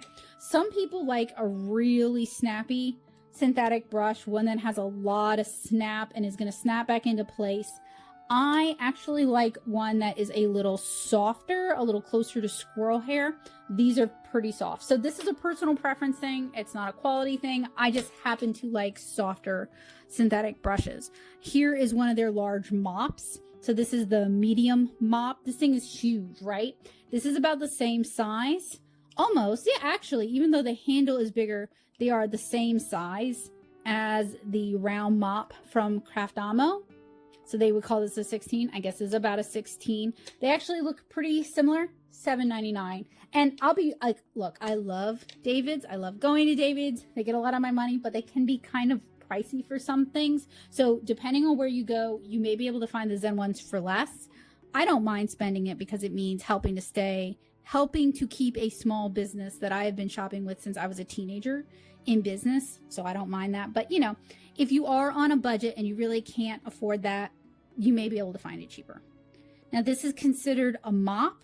So it's meant to hold a lot of water, and it does. It is kind of drippy, but I really like the Zen synthetic brushes. So I do have more Cotmans somewhere around. I'm not sure where they've gone off to. So I've only grabbed a couple. I like Cotman for, oh boy, this is embarrassing. Look, this is another one that the masking fluid, and I put soap in my brush and I keep my brush wet while I'm using masking fluid, but I was doing a lot of masking off on some comic pages. So this is one of my really wrecked, really used up. I need to clean it and try to save it. Cotman synthetic brushes. This is what I use synthetic brushes for, is masking fluid. But you guys can kind of see what I'm talking about, where this Cotman, this is also golden Takalon. It's this goldish color and then synthetically darker at the tip. Same thing as this. This one is clearly in rough shape, but in general, I actually have a bandage on as a comfort grip. So I can't really show you the ferrule on that one. So we're going to switch back over to this one. We have a nice, this is a darker metal. Again, I do think it's a heavier metal than what this is. This is probably an aluminum. This might be an alloy. Double crimped, it's on there good. These don't feel like wood, but they are wood. It's a really nice lacquer handle, really comfortable in the hand, and it's got a good weight. And you guys have asked about these little red Santa caps. This is actually a hanging system for my brushes so they can dry hanging down. But anyway, these are probably similar in, when I say these, I mean Craftamo brushes and Cotman brushes are probably similar in price. The nice thing is you can, sorry about that y'all, you can buy Cotman brushes open stock. So if you want to get specific brushes, you can do that. So this is a flat. They included a flat as well. This has a little, no, I don't know, maybe a little more belly, a little more bend. I have a few flats. I use flats for really specific, like doing sunsets or painting like bricks, right? Like really specific things, or lifting something out in a straight line. But I don't really use a lot of flats. It's not a brush that I reach for pretty often. And hers is a little bit stiffer, I would say. It's also a little bit longer. I also have a Winsor & Newton Professional Watercolor Synthetic Quill. So this is supposed to be synthetic squirrel. So you guys can see lighter color gets darker. This is still a Takalon. There is some waving to the hair, kind of like the Zen. The Zen are trying to be squirrel as well. So that's going to help hold water. And I think even the handle on this is plastic, but I am not sure and I don't want to ruin it to find out. But usually I've been trying to try out more synthetic quills. Quills can be really expensive. They're also one of my favorite round brushes. But I haven't found a synthetic quill that I like as much as my Art Secret and my Diane W and my Paul Rubens quills. So that's what I use. But I'm always kind of searching for good options for those of you who might be interested in them. I don't love this quill. It's really stiff for a quill. The brush isn't quite long enough to really get good nuance to the line. I honestly, personally feel like the Winsor & Newton Professional brushes are not a whole lot better than Cotman, and I do think there are better synthetic brushes on the market, like the Princeton Neptune brushes. This is a Princeton Neptune quill. I think it's also trying to emulate squirrel. It doesn't have as much flagging as some of the others. Now, like I said, synthetic brushes, really drippy. That's one of the reasons I really don't love synthetic brushes. This one has a longer in comparison to the diameter brush, which allows you to get these really beautiful shapes. I honestly do not know why more loose floral artists don't love quills. You would think quills would be their favorite brush because quills are capable of these, this is going to drip all over the place, really dynamic, chunky, emotive brush strokes. So a lot of fun. I'm also kind of surprised that the Craftamo collaborations, no one picked a quill, but I kind of have I kind of feel like they may be giving artists a limited selection to pick from. This is a Creative Mark Mimic. I have had this about as long as I've been painting 7-inch Cara, maybe a couple years after I started that. I bought this in Nashville right when I first moved because they had a Jerry's. Creative Mark is their brand name. Mimic is meant to mimic squirrel. I have had this brush forever. I have not been gentle with this brush or kind with this brush, and I actually used to have more mimics, and they just got eaten up with years of doing convention commissions on the go. So this is a synthetic. It's got a wooden handle. It is well balanced. They say this is a 26. This says it is a 16. So different brands have different sizes. And it's kind of like women's pants, right? You have to try it on to know if it'll fit. It's a little bit annoying, but you know, most of my larger brushes for many years were synthetics because that's what is more affordable. And this one has taken quite a beating. You can see the top has gotten kind of frayed. That's scrubbing it against watercolors that have not been fully activated. It used to come to a better point. Mimics do a really good job holding water the way I want to see a brush hold water. And you know, sometimes I've picked up some paint and I'm like thinking about how I want to execute the stroke, right? So I'm hovering there for a second. I don't want it dripping all over the paper while I'm stalling out and my ADHD brain is rebooting, okay? So a lot of water. As soon as I put it down, you guys saw the water kind of gush out. It's because I was really pressing. This one probably doesn't come to too good of a tip because I have wrecked it. But honestly, a brush this size and this old, I never really used it for like nuanced painting. I used it to lay down a lot of color quickly. So, you know, I do have synthetics like this Zen, which have not been as cruelly misused, that do come to a better point. I have a Princeton Aqua Elite. This I feel is pretty similar to the Craftamo brushes. So similar in terms, this is a little more natural looking. I don't know if you guys can see that. Okay. It's a little bit darker brown. The transition isn't so glaring. This is a little bit more of an obvious transition. I am not like, I tried out the Aqua Elite. They're okay. I may have even been given this when I went to a class. I think all of us received one. They're not my favorite of the, I like Neptune better. But it's a well-balanced brush. It feels good in the hand. I do like the soft, like the velvet touch or the matte finish on this is a little more comfortable on the hand, especially if your hands get wet while you're painting. Mine do.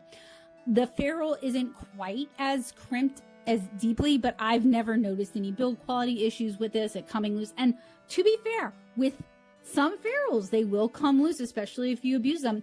Also, please do not ever store your watercolor brushes hanging down in the water. That's going to ruin the brush and it's going to soak up and ruin the handle. And please do not clean them in hot water unless you absolutely have to. Now, something you can do if your synthetic brushes get all bent out of shape is you can put them in near boiling water so that just the synthetic bristles are in there, and that's going to help straighten it out. And that is a trick that also works with like any synthetic hair. So wigs, doll hair, same principle. So this one actually has a really long point. This is supposedly a size 12. So it can hold a decent amount of water. And it can also do, it's a little drippy. It's not as drippy as some of the ones we have watched drip all over. It can come to a really nice fine point as well. This is a Creative Mark Mimic Kolinsky. It's trying to mimic Kolinsky Sable. It's closer, I would say, to this. I did used to use real Kolinsky Sable brushes for my inking. I mean, they are the best inking brushes, but there has been a severe shortage of Kolinsky Sable since the pandemic. And honestly, the way they collect that fur is really inhumane. If you take care of a sable brush, it can last a really, really, really long time. But the amount of demand that goes into the art market to make it sustainable versus the price point that they need to meet, I agree. I don't really like how we're using those animals and how those animals are being treated and what the end result is. So, you know, I'm with you guys on that one. Even though I do have some Kolinsky sable brushes, and I do take care of them and I maintain them and I try to make them last, so I only have to buy 1 or 2. So this one has some dried masking fluid in it. I love how I really need to clean out the masking fluid, but some of these I have had for a really long time, 10 plus years. So even with synthetics, if you have synthetics that you like, they can last a really long time. It's fine. I mostly use it for masking fluid, so I'm not really expecting much of it. And then finally, I have a Dynasty Faux Sable. I bought this year when I was trying out a bunch of dagger brushes because I'm trying to make myself like dagger brushes. I see why people like them. I'm really surprised with this collaboration that we received an angled shader and a flat, but we didn't receive a dagger, but yet we received 3 rounds, which she does talk about liking rounds. But anyway, so you guys can kind of see some of the similarities, right? With the golden Taklon, and then it's got the darker edge. So not all golden Taklon has this at the top. Sometimes it's just straight up like yellow gold. And sometimes it's a little bit more nuanced like this. It really kind of just depends on who's making it. Makes me think of there's gold and then there are hills. I was trying for like a gold rush accent and failed. Anyway, dagger brushes are a lot of fun. They are really very flexible brushes. I think dagger brushes are kind of like the quill. Flexible, you can make some really interesting shapes with it. Very, very popular with many, many artists. And it's one of those things that's kind of like the glass slipper. You got to find the right one for you. You honestly have a lot of really good options for synthetic brushes. Just to reiterate, my personal recommendations, my personal favorites are the Royal Langnickel Zen watercolor brushes. Really like those. I also like Princeton Neptune brushes, and I like Creative Mark Mimic brushes, the Squirrel Mimic brushes. That said, I have not tried every synthetic brush out there.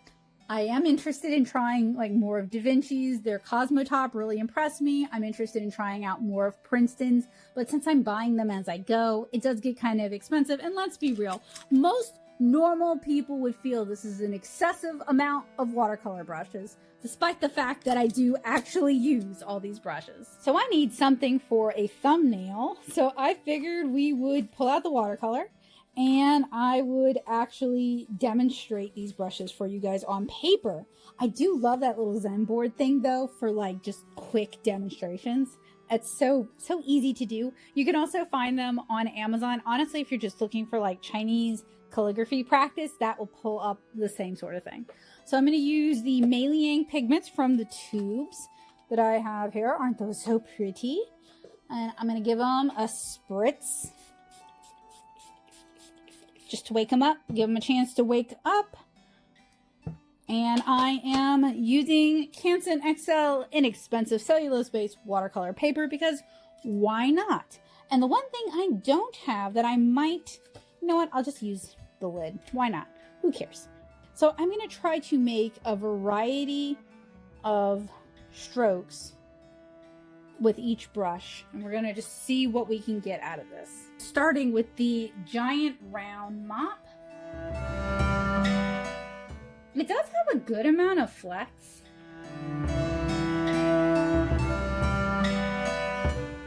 But I am worried about its ability to pull fine lines because it really wants to drip. It's just waiting. There we go. There's our drip. I feel like if you're working with a brush this large to do fine lines, you must have a very steadier than me.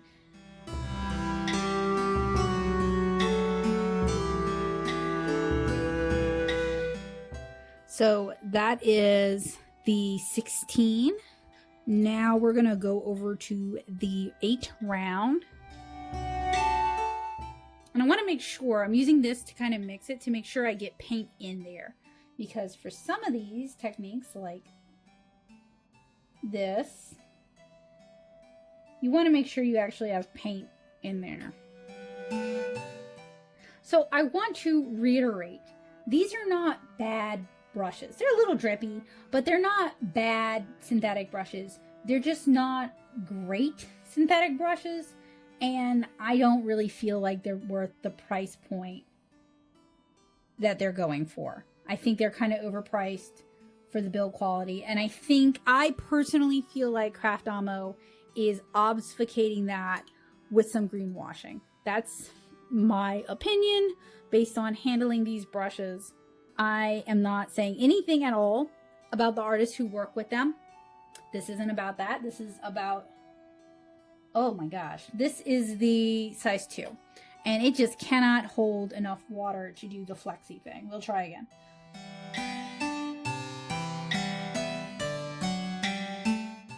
Anyway, this is not a statement about any of the artists who are collaborating or partnering with this company. It's just a review of the supplies. Also, we'll remind you guys, I do not know Kolbie Blume. We have not interacted like ever. We do not know one another. We have no personal relationship at all. I just thought, since I reviewed her book, it would be nice to talk about the brushes maybe. You can also kind of see though why, in general, I've kind of abstained from doing the brush review. Because okay, a lot of influencers have brush collabs. You saw that on the Craftamo site. I would be in the poorhouse if I did all of their brushes. In general, I feel like most synthetic brushes are kind of sort of the same, unless you have some really good reasons for why they're different. This is the size 2 rigger. I think in the future, if I do purchase brush collaboration brushes, I'll probably go with the Princeton ones because in general, I like Princeton's quality. I think their brushes are, fairly priced. Let's see how long we can get this line.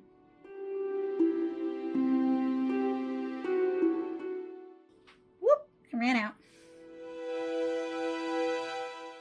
But I am glad I got to try this out this time, get it out of my system perhaps. And I do want to thank my patrons because they are the reason that I can do these kind of reviews. I can't do them all the time. It does get at $60 for 6 brushes plus shipping and handling and fees, making it $72. It does get expensive, but I do appreciate that their support allows me to do this kind of stuff. And I hope that these kind of reviews are helpful for you guys and help you buy supplies that you really truly enjoy. This is a very stiff angled shader. That doesn't make it bad, but I don't love it. And I betcha I stained it, which I kind of don't care because brushes do get stained, but that was quick. So I do want to say thank you to my patrons for their support, their encouragement, them helping to fund things like this, their suggestions, and for hanging out with me over on the Discord server. It really does mean a lot to me.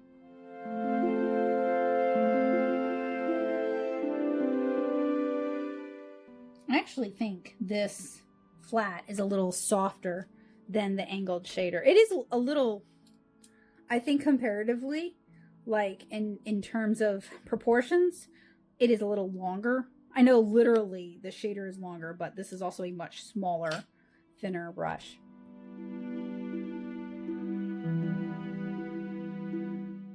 And part of the reason I do this kind of stuff is people do complain that art supplies are expensive, and they can be. They genuinely can be very expensive. However, they can also be an investment that you buy one time and use for years and years and years, and the joy that it brings you way overweighs how much you spent. But, if we're paying a markup for a company's packaging and for an artist's name attached to the project, that can definitely make it cost more. Let's talk about the pros and cons of the Kolbie, Blume, and Craftamo brush collaboration. We're going to start on a positive note. this is not a bad selection of brushes. I feel like with these brushes, if you were painting smaller watercolor landscapes, kind of like what was in the book, I feel like you would be able to do that. I like the size 16 round mop. I think it's got good build quality. It's got a good feel in the hand. I like the fiber that they used for it. I think the inclusion of a rigger is an interesting choice that could be really helpful for drawing these kind of fine lines on the trees. Now, for the cons. Synthetic brushes are kind of a dime a dozen. I don't mean that literally, but I do mean you have so many choices for synthetic brushes. And there are a lot of companies that are offering synthetic watercolor brushes that are not using natural animal fibers to produce the brushes, that are getting their woods from forests that are sustainably harvested and that are trying to do their part. Craftamo is not the only one in the game doing that, and they're honestly not doing anything that exciting or innovative. I was disappointed with the selection of these brushes for this set. I don't really feel like it makes a whole lot, like 3 of these brushes don't make sense in this set to me personally. I don't understand why the angled shader was included. I don't understand why the flat in this size or just at all was included. And I don't really 100% see the point of having both the rigger and the smaller size too. I feel like they fulfill the same function given the fibers that are here. I wish all of these brushes used the same fibers or had the same softness. It could honestly be the same fibers. It's probably all Takalon. I wish they all had the same feel and build quality as the mop. The mop just feels a lot nicer, even though I do kind of think they probably are made of the same materials for some reason at this size. It just makes more sense and it works better. I think the box, so here's a pro, going all over the place here. I think the box is beautiful. It's very gift worthy. It's really exciting. If I didn't know how much it cost, I would probably be really excited about it. Like if it had been given to me as a present, I would have been really excited about it. But as an artist who bought it herself, I feel like the box is kind of overkill. I feel like a lot of the actual cost of this goes into creating this beautiful box and goes into kind of like the personalized details, like the color of the handles themselves, because as we saw, different artists had different colored handles. I think that unnecessarily brings the cost up when really having more innovative materials going into these, different kinds of handles, different kinds of brushes, different kinds of ferrules, maybe different brushes entirely, like Sumier brushes and quill brushes. I feel like that would have been a better use of the money, because realistically, yes, I am an art supply collector, I admit it, but I don't think of myself as an art supply collector, and I don't display my stuff like I'm an art supply collector. I display it like a dragon who sleeps on top of her hoard every night, and this box is getting in the way of my hoard. But you guys can kind of see where I'm going with this. Like, I understand why they did it, it just doesn't feel particularly practical or useful. I know Kolbie did the box art, did the print on the inside. I know they really like push the social medias and like probably pick the brush color, probably pick the brush shapes, sign the brushes. But I don't really feel like there was enough input, enough of Kolbie Blume in this. And that's often my complaint with these artists and art product collaborations, and maybe my expectations on that are just too high. Another con is, as I mentioned before, synthetic brushes are a dime a dozen. You have so many options. There are companies doing so many interesting things, and these are honestly kind of basic. I would love to see the flagged squirrel hair. I don't know that any of their brushes offer that. Let me know if I'm wrong about that. And when I say squirrel, I meant synthetic squirrel. I would love to see more care given to creating a rounder belly or a longer taper, or just something that makes these brushes actually special instead of the box itself being what makes these brushes feel special. And I say this with hesitance because whenever I don't love something, people have very strong feelings about it. I don't really recommend this set. I feel like this set is kind of a waste of money. I think the Craftamo collaborations are, I love the idea. I just don't think the delivery is quite what I want to see. I want to see either more brushes in the boxes to kind of justify the cost, or more additional art supplies. Like they could have thrown in their vegan brush soap. Yes, I do have my own brush soap, but for $70, they could have thrown in some vegan brush soap, you know? I would have liked to have seen more of the hand of the artist in this, maybe like an explanation, not a handwritten note, not like a literal handwritten note, but like an explanation from the artist about why the brushes were selected and what that artist likes to do with each brush. And maybe some like tips and techniques would have just made it feel more, and it would have made it feel more special, and it would have made it feel more like the artist was really involved in the collaboration. And I know that the artists don't really get paid a whole lot from these kind of collaborations. I'm not really blaming the artist. I'm blaming Craftamo because I don't think they leave that kind of room. I mean, realistically, artists could be doing the collabs and then going and making a blog post and explaining all of that, but that's them doing it on their dime and their time. And while that's wonderful, I don't really expect that of them. I'd like to see them get paid for that. But there is, to be fair, a lot of supposition in this review. There's a lot of guessing and like just me bringing in my years of reviewing art supplies and talking about watercolor brushes and that sort of thing. So I might be totally off the mark. That said, I don't recommend this set. I went and put all those brushes away. I'm not going to go get them. I literally recommend going with the Royal Langnickel Zen brushes, or with the Princeton Neptune brushes. There are a bunch of really good synthetic brushes on the market that I think you guys will enjoy more. No, they are not necessarily part of a collaboration with your favorite artist. Yes, you are going to have to work a little bit harder to feel that inspiration, but I think rather than it serving as like a memorabilia or a souvenir of this artist who you enjoy and whose work you like, you could buy their prints and put their prints up and have that. You could buy something directly from their shop and have that. I think you're better off buying art supplies that are maybe less vetted by your favorite artists in this format, but more vetted by your favorite artists in their books and in their blogs and in their YouTube channels, because we talked about what Kolbie says she likes in the book. Just go with that, and I think you'll be a lot happier over the long run than if you go with these. So I kind of suspect that Craftamo is buying white label brushes from other companies and repackaging them. This generally comes at a markup. Part of what leads me to suspect that is their Meet the Team page, which you guys are viewing here. None of their team members are in research and development or factory manufacturing. There are no pictures of their factory or how these brush sets are put together. Everybody here is leadership, financing, collaborations, and design.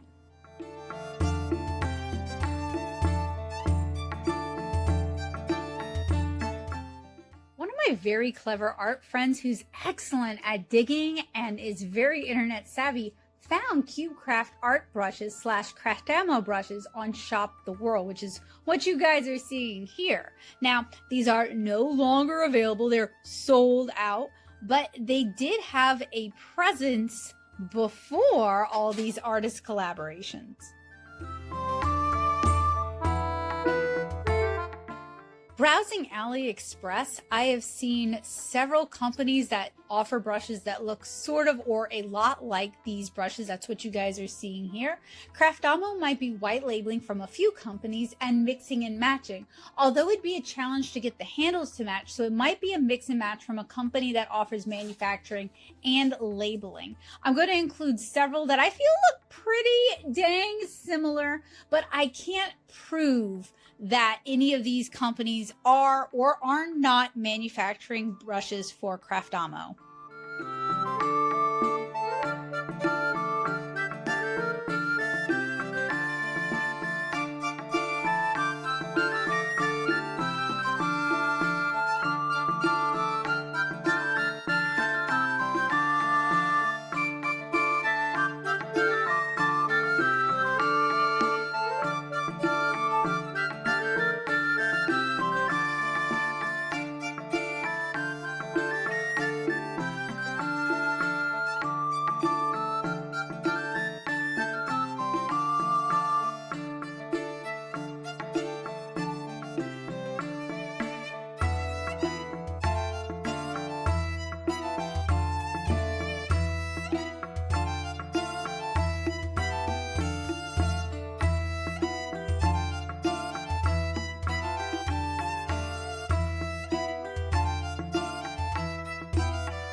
some of these vendors manufacture products for companies we recognize like Schminke, like Da Vinci, and like Winsor Newton.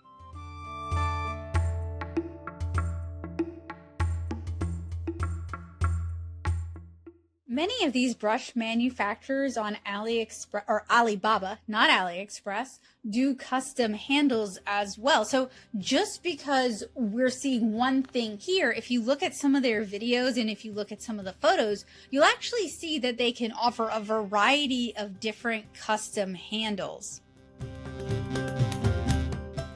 It would be hard to pinpoint just one company because pretty much all of these brushes basically look the same and almost all of them can be customized. So it's not like I can definitively point to any of these companies and be like, this is it, this is who's making the brushes.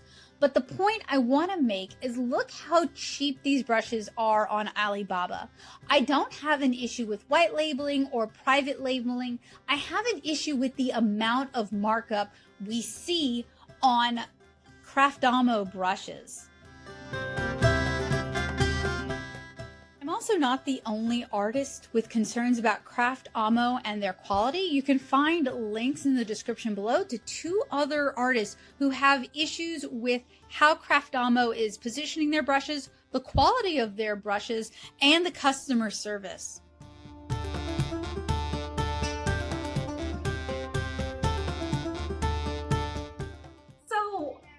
I don't really script most of my videos.